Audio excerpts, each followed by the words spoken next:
Well, good morning, everybody. As we start this weekend, I just want to finish up the narrative that Matt and I have been crafting for the last couple of weeks here. And it's shown pretty well when we look at the next 15 days, according to the artificial intelligence forecasting model by the European. What it's shown again is there is this upstream block right here. There's a ridge and a trough to the south of it. And there's now a deepening trough that we continue to see in the models showing up again and again, anchored initially farther to the south over California, and then later into week 2 it comes back much closer to the northwest and parts of western Canada. This opens up a ridge to the east. We have the downstream block, which we've talked about quite a bit, and this pattern just seems to be reinforced time and time again in the forecast models. And the reason it's so important to us to just continue to discuss this has a lot to do with this map. Now, this is just the European model, 14-day. This is the ensemble looking at precipitation anomalies. What we're trying to do here is just assess where that particular pattern is creating wetter and drier patterns, which you can see pretty clearly on the map. And this is consistent across all of our major models that look out over the next couple of weeks. We're wetter west. We see chances for more snow to come through this area, which is going to be critical. We have the risk of very heavy rainfall coming out of parts of the Red River Valley through the Arkansas River Valley, getting over toward the Delta. Especially, I'm just watching Arkansas carefully for the risk of very heavy rains. There'll be severe storms to the south of this as well. And the assessment here about this pattern is going to be about its longevity and what it could truly do just to work against our bigger problem, which is just the overwinter drought, which we've been discussing so much. New drought monitor came out yesterday. Not much change at all in the drought conditions. We still have over 70% of the land area in some form of drought. That includes D0, which is the abnormally dry category. But the hope is that this pattern can eat away at this, start working against some of these longer term issues. Because since we've watched the last 30 days favor a big Pacific ridge that's invaded into the west, and during that time, Arctic air has just filled the northeast. We've been very mild in the plains, but we've not been able to really crank out any big systems. You're going, wait a minute, but 30 days ago, we had that massive, well, not 30 days ago, 3 weeks ago, we had that massive snow and ice storm that went through here. And yeah, that was huge and very disruptive. I think what we have to understand is even with that, the amount of moisture we were able to get out of it was insignificant, I think, in the total scheme of things of how this winter's played out. We're going to watch this carefully because of what it could possibly do to the western mountain ranges as well. And the reason is that right now you can see pretty clearly there's a large area that is quite inadequate in terms of snowpack. Compared to what we want to see this time of year, we're barely at half normal in a lot of these areas.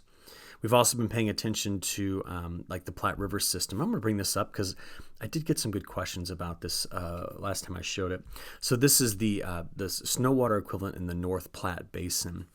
And I showed that the newest value is quite low here. But there was comments like, well, wait a minute, it's 67% of median. And the question was, kind of explain what that means. You said it was low and lowest we've seen. And yeah, what I'm trying to make the case of here is that when we look at the distribution of values from 1991 to present, this would be the lowest of all of those. But there's still snow. So there's a median, and it's 67% of that median. So I don't know if that helps, but that was just a question. I thought we'd just address it really quickly here. But it's not just the North Platte. We can take a look at what feeds in on the south side of this and the South Platte. And again, you can see that. And there's just pockets of missing snow. And one of the big ones for me is going to be in the upper Colorado Basin. So I was out in Las Vegas the last 2 days presenting at a meeting. No, I didn't even get a chance to gamble at all. I was just working while I was there. And, you know, it was interesting. I when I got in the shower, just take a shower, I became very conscious of this, knowing that the water supply for Vegas is a part of the Colorado River system. And I knew back in my head, I'm like, oh my gosh, you know, it's so low. I need to be conserving water here. And I took a fast shower. I was like, I got to get out. I don't want to contribute to this issue. But the thing that you need to know about the Colorado Basin is right here is where it matters the most. And there can be Februaries into early Marches that send these values up. Now, it's not as though this is, if it did that, it would take an absolutely epic western, almost permanent western trough to get there. But I just want to make a point that there is still time to recover this snow. There's also time to recover this gap right here. And if you look into the northern plains, going up into southern Alberta and Saskatchewan, and then Montana, outside of what we have here, kind of north or around Bozeman, they're snow free. and very mild as of late. In fact, we watched all week. The snow line just continued to creep farther and farther to the north as we watched more mild air flood into the country. So this upcoming pattern change is critical to all of these pieces, and I'm going to show you where I think the best snows might be coming in through not only the west, but through the northern plains, upper Midwest with the next system, but I think there's going to be a lot of rain to the south of it. And that rain is all going to happen. We're going to get this pattern to be there when we can continue to move this warmth farther off to the east. Now, this is just February 5th to February 12th. And what's important is we've already begun to see a little bit of a cool down in the west. We've seen more mild air open up into the central United States. And we've finally stopped the just ridiculous cold that has been in the northeast. And so the movement of this mild air in that direction reorients the jet and gets us where we need to be. And that's going to be a major focal point. Now, Matt and I have been attributing this to just a couple of things, and I'm going to come back to this just to make sure we see it. When the MJO came into the Indian Ocean, phase 2 and phase 3, this is what allowed the removal, part of the pattern removal of the big ridge that was off the west coast. What I want to know is, if the MJO sweeps into phase 3 and 4, which again are the more mild phases, if you're most of America, honestly, I want to know, what does it do after this? I mean, we understand that La Nina is collapsing, and the question is, does the MJO start moving more regularly? Does it crash back into null space at some point in March and maybe pop back out over here in phase 7-8? Because this would signal a cold, start or mid-March. Where does it go? Because I think right now we have a lot of tropical teleconnection with the pattern. And we have the other piece, which is the polar vortex. And we've watched it for weeks just anchor itself here, but where is that now? Well, it's all spread here into the North Atlantic. And we're going to be watching this as this larger area of higher heights in the stratosphere, we call this stratospheric warming, just starts to push across North America. And to get back into the cold that we saw in the eastern half of North America from mid-January to just recently, we'd need to see this polar vortex come back and realign itself over the tropospheric vortex somewhere over the Hudson Bay to Great Lakes. And right now it's retreating. So I'm beginning to call into question what I think the remainder of winter could look like in terms of temperatures, and I'm going to give you my latest thought on that here in just a few moments. All right, some satellite data. This was yesterday. There was a lot of controlled burns in the southeast. You can see some of the smoke down here. But the thing that I was most just fascinated at looking at is the return of this. Okay, now that's just, look at that flow of that high-level cloud coming into this area, and this is a part of a trough system which is sitting here. And the ridge that had been just dominating the west, well, there's now two smaller ones, one that's here and one that's here. And I like those positions because the jet can go over and around and move and come into the west. And then what will happen is anything that ejects to the south, this ridge will amplify and send more quickly. It'll eject the waves over the southern part of the Rockies getting down here into Mexico. So this is a good pattern. This is what needs to happen in order to take care of some of the long-standing dry conditions we've seen since we turned the calendar to 2026. Now, I want to show you a suite of maps on agweather.com. This is the Storm Prediction Center's day 1, so this is Friday. Day 2 is Saturday. Day 3 is Sunday. And we do see that each of those days there is a marginal risk for severe storms. We also note that as you go from Friday into Saturday, the Climate Prediction Center has put out a slight risk for excessive precipitation that comes out of northeast Texas through almost all of Arkansas, over to Memphis, even maybe getting close to Paducah here. So be aware that there's the risk of some very heavy rainfall out of this. If we look at the latest WPC forecast, this is just the National Weather Service's, I think it's their best product in terms of determining precipitation totals over the next week. I want to note that they've got 2 to 3 inches of potential right in through this area, quite wet conditions out of the next couple of systems. But the west is going to get all of this first, and a lot of this is going to be snow. We do see that throughout the Sierra Nevada mountains, and you'll see these snowfall forecasts in a minute, but there is 5 to 7 inches of liquid equivalent. The coast of California could get hit pretty hard. We note that the Columbia Basin, part of the Snake River Valley, and sections of Montana are left out, but I do anticipate a lot of this being snow as well, and we'll talk more about the Northeast in just a few moments. There is a hole, and the last to fill in kind of comes from northern Illinois through southern Minnesota, gets a lot of the Dakotas here, well, mainly South Dakota, but look at Wyoming coming back to Colorado and then hitting and centering on Nebraska. Now, there's been a lot of just discussion this winter about the depth of the drought that is hitting Nebraska. And even with these troughs coming through, we have got to get a system to get through here. Now, if you're in the Central Plains in this region and it's mid-February, I'm still patient that the pattern can deliver moisture come March, April, and May.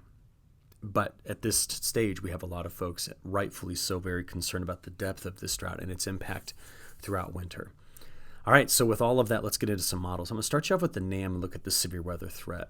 So this is just CAPE, convective available potential energy being plotted. And I want to show you that by tonight, we do open up a pretty decent corridor here of some places, 800 to 11 or 1,200 joules per kilogram of CAPE. I'm just trying to show you there's some instability in the atmosphere.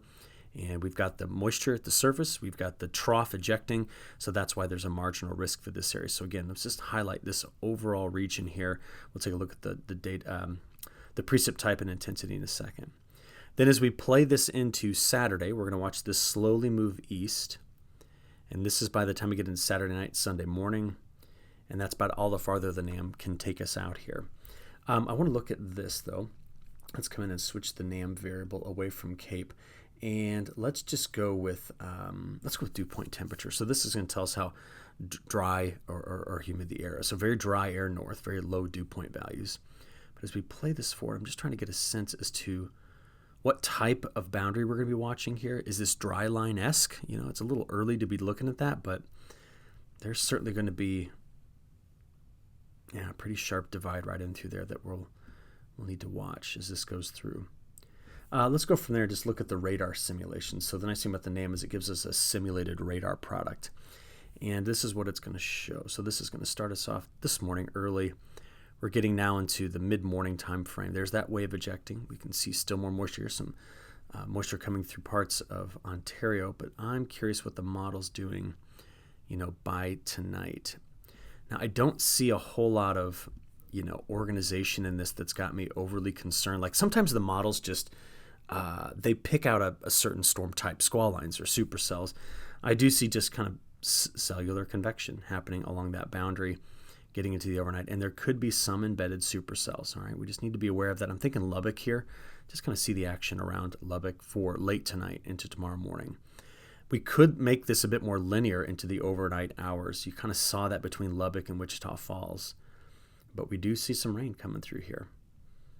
In fact, let's just go switch this over to figure out how much rain the NAM model is putting down. So let's go to QPF, get these frames loaded here, and just have a look.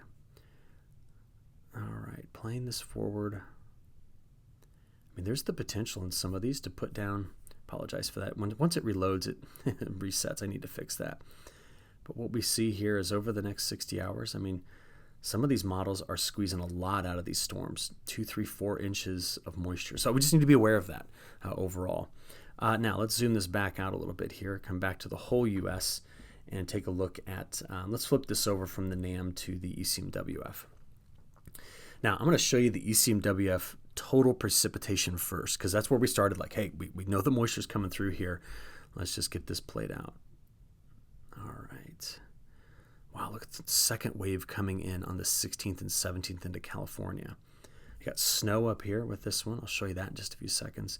But I'm just trying to get to the end of this to see where we have the moisture and where we don't from the new European model over the next 15 days. And you can see that it's just got this broader area coming off of the mountains here that's drier. In fact, we have a little bit of a drier spot here right now in Ohio as well out of this. That's our newest Euro model. Now let's go and have a look at the precipitation type and intensity, just so we can gain better perspective on timing of these low pressure systems and what they're going to bring. All right, here we go. So first wave ejects, there it comes through the south. This then spreads heavy rain over parts of the Delta, of course, coming through on Saturday out of Texas into Arkansas. The northern extent of this might get up north of I-70, maybe I-74, but this low is going to deepen over Little Rock, bringing some heavy rains and then spread itself east.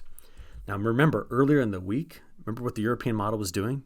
The European, in this case, the GFS had it, not the Euro. I mean, the Euro was just dumping snow, and now we see that's been taken out of the forecast. If we continue to go forward, this is Monday. Look at the next wave coming into California here, spreading its snow through the Intermountain West. putting snow down right where we need it on these river basins that start in the mountains here in Colorado. Did we then note that by Tuesday into Wednesday, the models, both of them, I'll show you them both in a moment, are bringing in snow through this corridor here, which again is one of our more snow-free areas, but we have a lot still in the north woods of Wisconsin and Minnesota. But this is now driving a front through that area. The reason why this system is not loaded with moisture like the previous one, what I mean by that is you don't just see this big tail or big cyclone coming through, is that the first system's front is here and it kind of scoured out the moisture, and we didn't rebuild high pressure fast enough to open this to quick recovery on Gulf moisture. But as that moves through another system into the northwest, in fact, I think I counted over the next 15 days 5 additional storm systems, some big, some small, coming into the west. So we play this one through. Where are we? This is next Friday. We watch that go into the northeast through parts of Ontario and Quebec. We then watch, again, see the atmosphere opening up with the flow coming out of the southwest. More storm systems moving across the country. And we're out here now to the 23rd of February, and there's another one.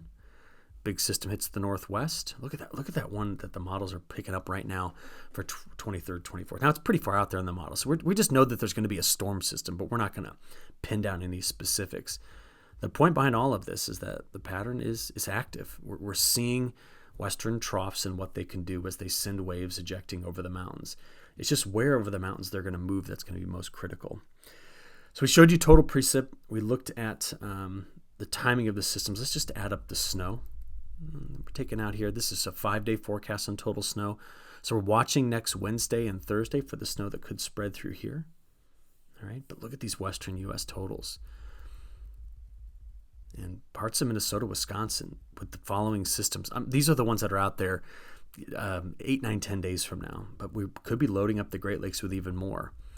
And we start to see that the models over the next 15 days, I mean, there are some places where I'm hovering right now, the Europeans putting down 108 inches of snow. This comes up the Cascades to a lot of the Rockies, including the Central Rockies. And again, we're just kind of looking for where, but we see quite a bit of snow in through these corridors as well. Now, the issue here is we're going to be mild to the south. That's why you're not seeing a whole lot of snow in these areas. The problem will be down south is going to be the rain and then also the wind. Let's just get a sense as to what these wind gusts might look like. I'm going to try to give you a sense of the timing as I go through this. But here we go. This is the first system, the one that's coming out of New Mexico and Texas that goes east. It's not a big wind producer, There might be a couple of gusts over 40. It's the subsequent systems that come into the west, like this one on February 16th that hits California. Very strong winds. When that system ejects into the plains, 17th and 18th, watch off the front range. On the 17th and 18th and 19th, the wind's really picking up here. Then, we're not done. We have more waves ejecting, like this one coming out on the 19th, the 20th, 21st, and it's just carrying strong winds across the country here, from Colorado all the way to Ontario, New York. Very, very strong winds out of that. So just here in the next, week plus, very strong winds are expected in the central United States. Now, I mentioned, is there any model agreement? Well, I brought the GFS left and European right, and take a look at this. Just watch the systems go across this weekend, okay?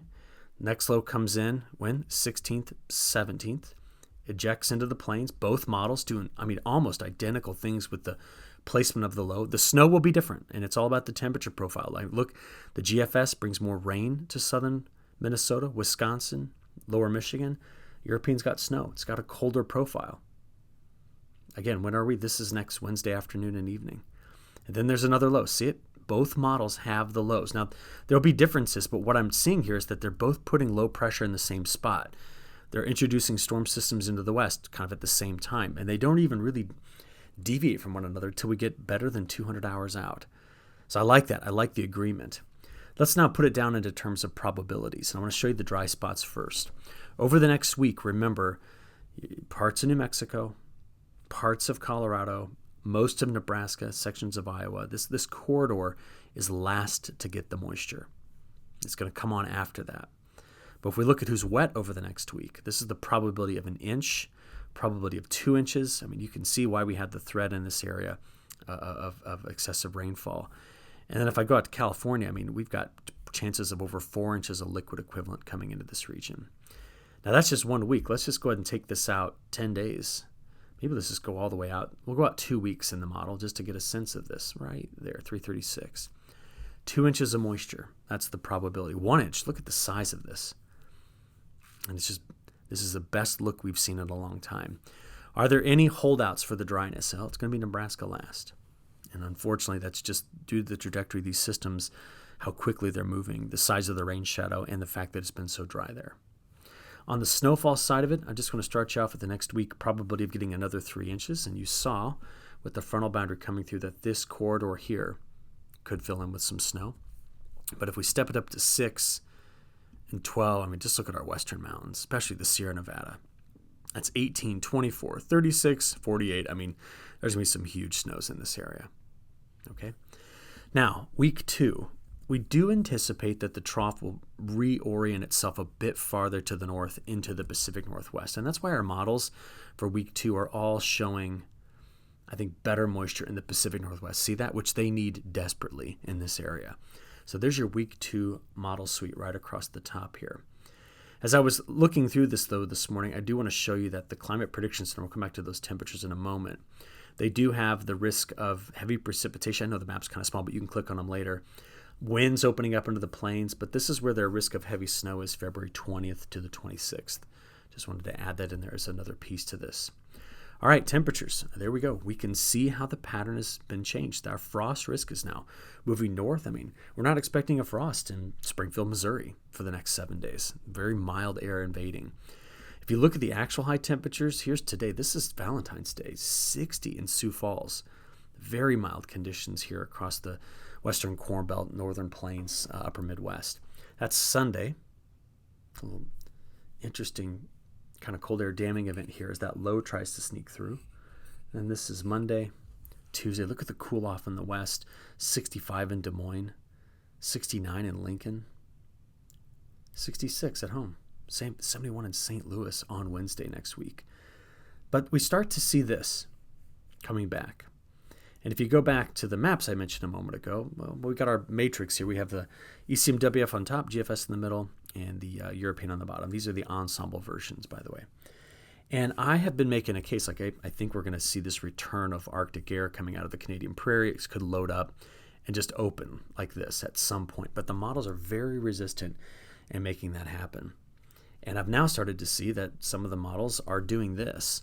They're sending what's called the East Pacific Oscillation way up into positive values to start March. So this is like March 2nd. And if that EPO is positive, generally speaking in winter, a positive EPO tends to flood more of North America with mild air. And so I may have to walk back some of the narrative I had on it getting cool. Is it in the GFS? Well, let's just play it out. This is the next week. This is week 2. There's that cold returning. But see, I'd been more concerned that we were just going to open this up. Remember, all week long, I'm like, yeah, that's going to come back. But now, that's week 2, getting up there into week 3. That's a lot of mild air. And then we go out there and see week 4 in the model. And we can even go out to week 5. And if you're curious, I mean, the European model, it's trying harder. But it even backed off in how extensive this is. I mean, look at week 4. The other day, this was very cool. This was just a very small area of mild air. And now we're starting to see this model back off as well. So let's go look at 30-day precip ending on, well, shoot, the European will go all the way through March right now. Yeah. It's got drier and drier in these areas, but very wet Ohio Valley, Great Lakes Northeast, better moisture in the Northwest. That's a very typical dying La Nina signal. The GFS does not go out that far, so it'll back this up to the 19th. It's got a lot of our kind of Gulf Coast states here drier and more of the South drier. So that's what's making this pattern for the next 10 days or so coming through California so critical. But they've at least been consistent all week long in what they've been predicting. The other consistent thing has just been, even though there's been some stronger trade winds at times, this La Nina is dying when you look at the ocean temperatures. This is December, getting into January, and just watch right here. Look at all this warm water surfacing. And that is the beginning of our El Nino event. I know that NOAA released their outlook and said INSO-neutral conditions are expected, but I feel pretty strongly that we are going to move more quickly into, I think we're going to see El Nino conditions by midsummer. And that's going to be critical to watch the interplay between the change in ocean temperatures here now and what happens right here by the time we get into summer. And I'm just going to review this with you quickly. If this goes over cold by June, the West is stormy, not hot. The Midwest is not stormy and very hot. Like that's it. That's the main idea behind this. If this goes warm, the West is going to have major wildfire risk. We're going to see ridging in the West, and we're going to see a lot of storms diving out of the Northwest through the midsection of the country. All of this will have a play on where the southwest monsoon sets up and where our ridge-riding storms could possibly be, and all of that's ahead of us. But we just need to be aware that that's what I'm going to be watching once we get out of spring and start summer. We're going to give up on worrying so much about what happens in the equatorial Pacific and look at the Northeast. All right, there are other, of course, places around the world that are worried about this too, and we need to go to South America. Because for the last 30 days in southern Brazil, Paraguay, Uruguay, and a big section of Argentina, we've seen these drier conditions. Now, in the last week plus, we've seen storms try to get into those drier pockets of Argentina. Some places picking up, an inch. Some places even more. This is 1 to 2 to 3 inches. You can see very heavy rainfall here. Just talking with folks, I've heard that this has kind of stopped the bleeding, if you will, of how the crop conditions were deteriorating. And the new forecasts for the next week just continue to suggest that area goes over wetter, while northern regions go drier. Now, drier across the north is not a problem. They need to harvest a crop, so this is probably a net benefit for that area. But let's just take a look at week 1. This is 10 days out, and this is week 2. And the models are returning the more moisture across the north, center, west, the east. I'm just talking about the northern growing areas in Brazil. It's trying to return that moisture soon. All right. The new extended forecast from the European through the month of March, honestly, it's just wet east, but there's not a whole lot of major concern when I look at this. So we'll keep an eye on it because that safrinha crop is going in. First crop of beans is coming out, and we're watching those full season crops in Argentina struggle with moisture lately, but some good moisture coming back as of just the last couple of weeks. All right, that's it. You guys have a good weekend. I will pick this up on Monday morning, and we'll talk then. Thanks.